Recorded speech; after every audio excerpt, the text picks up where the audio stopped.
Salams and welcome. Thank you for joining me in another episode of the Quran in English Basics for Beginners. We left the previous episode with the story of the Queen of Sheba, so let's continue with that. Bismillah ar-Rahman ar-Rahim.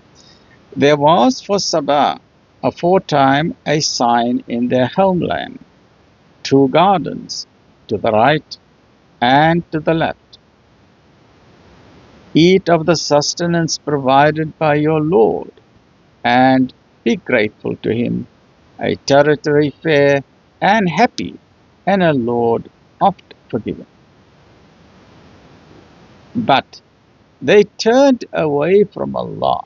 Remember, they became sun worshippers. Allah gave them this beautiful Marib dam, but they turned away until eventually the dam burst, right?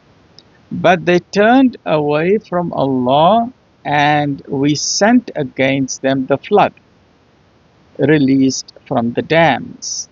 And we converted the two garden rows into gardens, not really gardens, in inverted commas, gardens producing bitter fruit and tamarisks and some few stunted lote trees.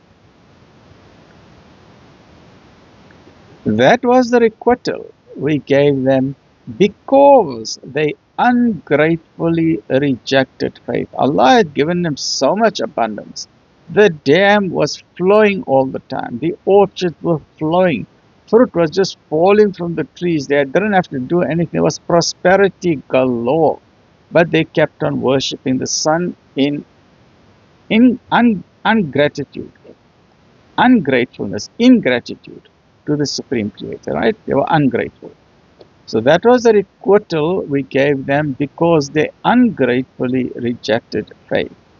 And never do we give such requital except to such as are ungrateful rejectors. Between them and the cities on which we had poured our blessings, we had placed cities in prominent positions, and between them we had appointed stages of journey in due proportion. Travel therein secure by night and by day. But they said, Our Lord, place longer distances between our journey stages. But they wronged themselves therein. At length we made them as a tale that is told, and we dispersed them all in scattered fragments.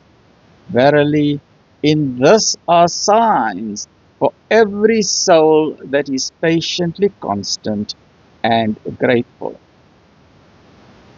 And on them did Satan prove true his idea, and they followed him, all but a party that believed. Right? So once again, whether you're a prosperous nation or a prosperous individual, there's always the risk that Satan or Shaitan will deceive you because he makes you become a worshipper of Mammon.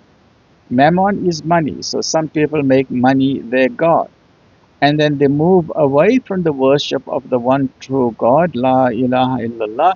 And in the case of the Queen of Sheba, they were worshipping the sun. They became sun worshippers.